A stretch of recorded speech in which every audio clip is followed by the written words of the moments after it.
There is a very interesting article in this month's Presbyterian Record by Rev Dr. Richard Crocker, who is the principal of Vancouver School of Theology and professor of studies in the Reformed tradition. He also happened to be a member of this presbytery and visited this church on at least one occasion. In any event, he uses a metaphor in relation to the life of the church, which, if you don't find illuminating, might at least stimulate good discussion at home. Appealing to the official doctrinal document of our church called Living Faith, he speaks of two distinctly different orientations to life. In one, we wait for a better world on the way, which God will presumably usher in. And in our prayers, like that famous one taught by Christ himself, we can bid God to, in this way, let his kingdom come and let his will be done, not in some other world, but here and now.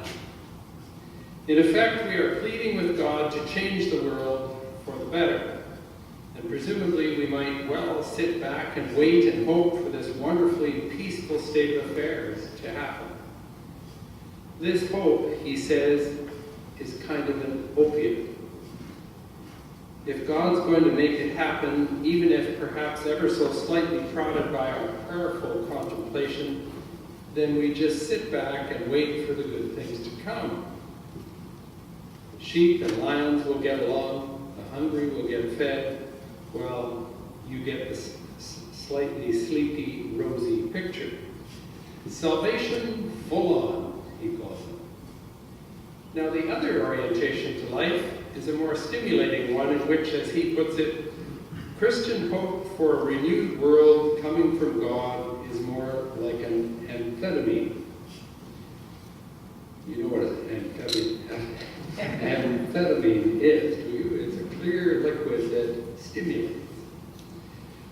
From this latter perspective, a disquieting picture of the world is painted that inspires us not to snooze as we gaze at some beautiful vista of the way things are soon to be, but rather we are impatiently agitated to do something about this already kingdom in our not yet there world. Now, I think he's on to something here. The question of the nature of Christian hope as a sedative, which effectively puts us at rest with the world the way it is, or will soon be by God's own hand, or on the other hand, Christian hope as something that stimulates even us, however mysteriously, to bring on something of God's own heavenly kingdom. Two very different, distinctly different orientations to the world. Now, I think Professor Chopping prefers the second, but it's interesting that both of these involve relating to God. Now, I probably have slightly simplified his article here, but to some degree, the issue he raises is reminiscent of quite a number of other popular religious and philosophical arguments.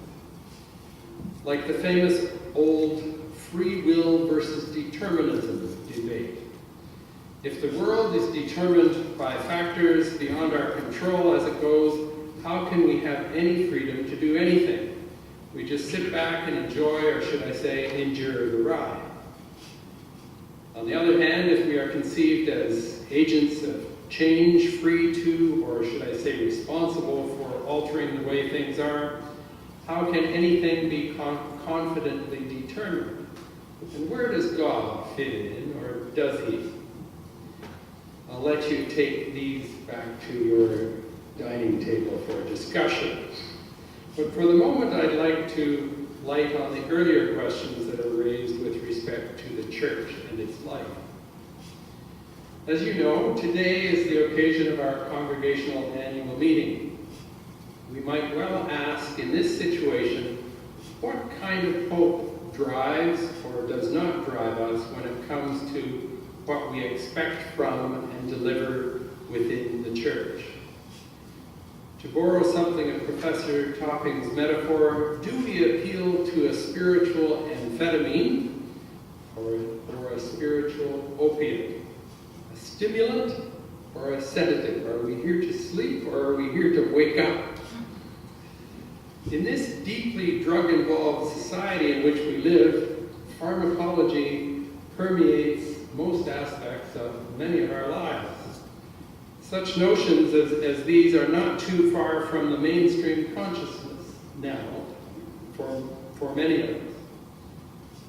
But much as the church chooses somewhat to ignore it, the church is rather divided over what kind of spirit should be within. In the world around us, some are longing for the church to be what it was for them in former days. And so they bask in the potential of a constant, unchanging, comforting church presence. Others are longing for the church to be something that it hasn't yet been. They bask in the potential of rebirth and renewal. This has all sorts of aspects to it. Architecturally, some envision a church which finds its home in protecting and restoring the historically valued. Others envision flattening all that and building something fresh and efficient and brand new and modern. There are those who want the church to be a place of peace, a sanctuary of contemplation and solitude from the world. Others want it to be a huge community, a place of liveliness, a center from which to openly face all the challenges of life. As we know, this translates into preferences in choices of music and liturgy and style of worship and even education within churches. Opposing constituencies of these and other issues have battled over the years.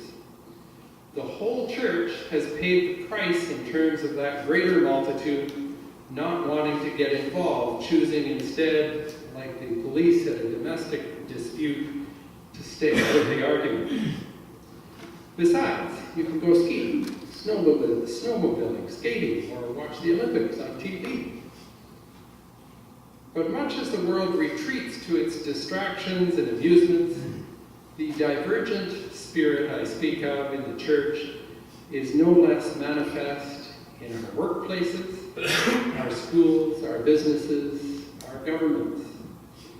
Spirit, divergent or otherwise, has a way of trickling in all over the place. And the modern tendency to disengage from it at a multitude of levels in our society isn't just a problem for the church, but for everybody.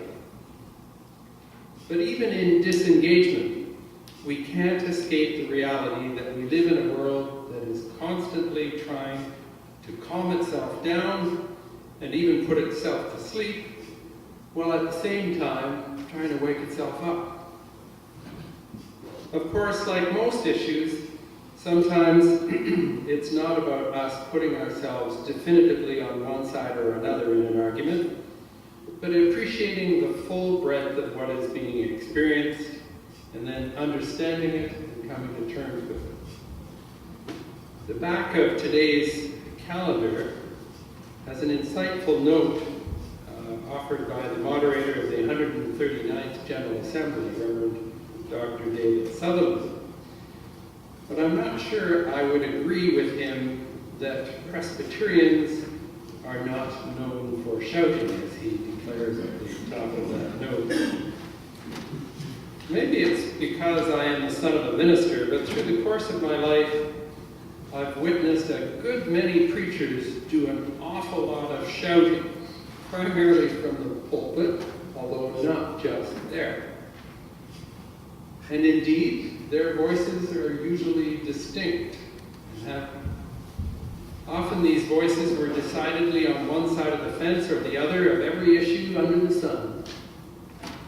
But as Dr. Sutherland points out, sometimes actions can speak louder than words. Similarly, the church is not just about communicating and sharing words, but also about acting on behalf of and for the love of others, especially those who most need us. Sometimes we serve in silence, sometimes with words, sometimes we serve through what we do, and sometimes we serve through what others do for us, and us not doing. This might readily call to mind that passage from the 3rd chapter of the Old Testament book of Ecclesiastes, about there being a time for everything, a season for every activity under the heaven, a time to be born and a time to die, a time to plant and a time to uproot, a time to kill and a time to heal,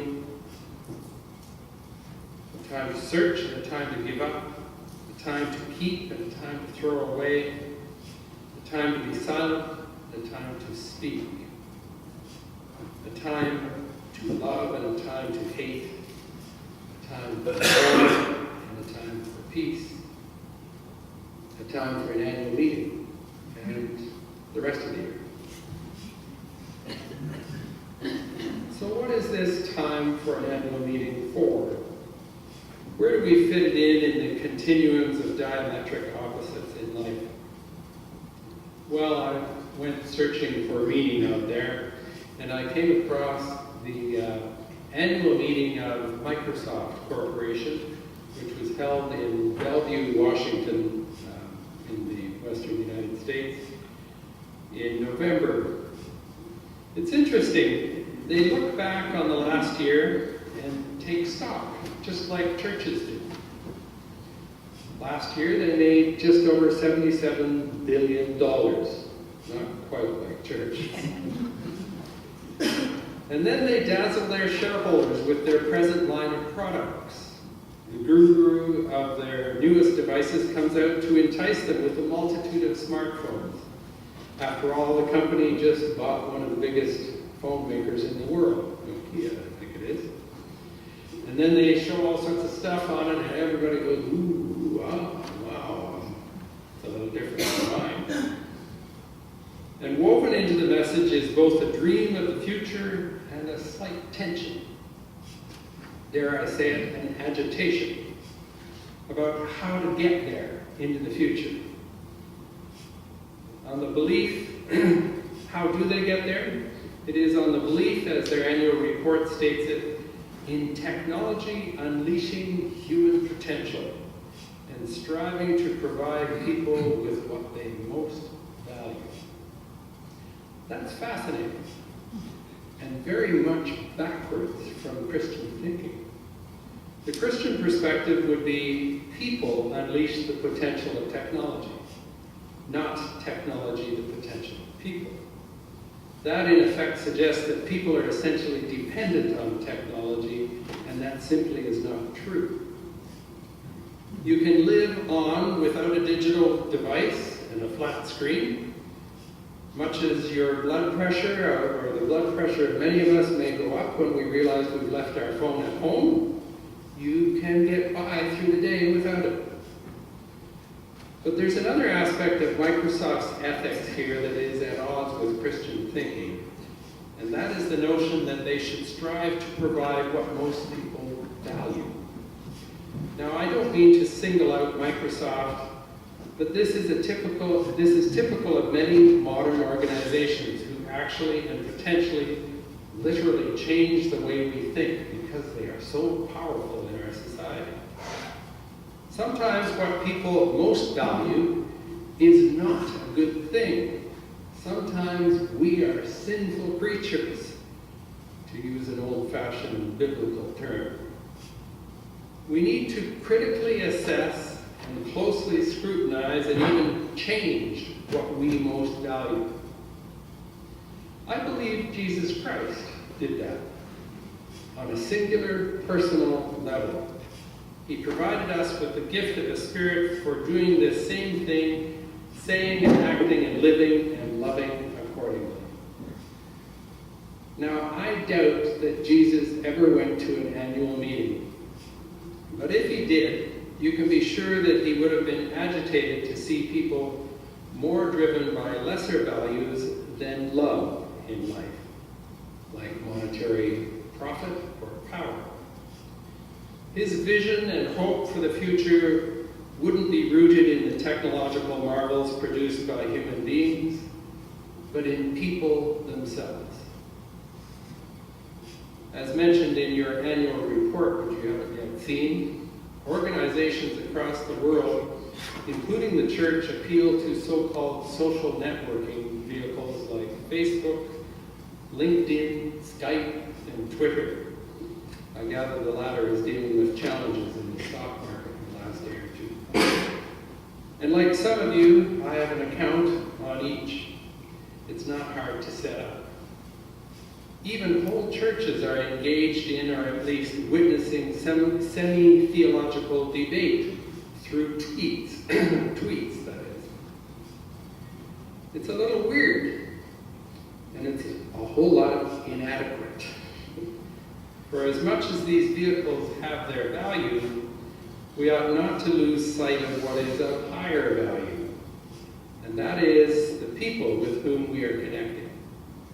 In our being dazzled by our ever-changing world, we can easily lose sight of who is our God and what is of highest value. For our hope is in the one who is on no screen, but invisible. Professor Topping finishes off his article with an illuminating reference to an incident that I'd like to share with you that took place with our Archbishop Desmond Tutu. Some of you may have read this in the record, and I apologize. Hopefully this isn't boring. Soldiers apparently invaded a worship service that Bishop Tutu was conducting, and he courageously pointed at them. They were standing along the sides apparently, and said, "You are not God. You cannot mock God. You've already been defeated." And then he came from behind his pulpit and flashed a smile and said, "So you might as well join the winning side. May we too join the winning side, however we encounter one another in the course of our lives, through technology, preferably face-to-face, ever abiding by the loving Spirit of Christ within." Amen.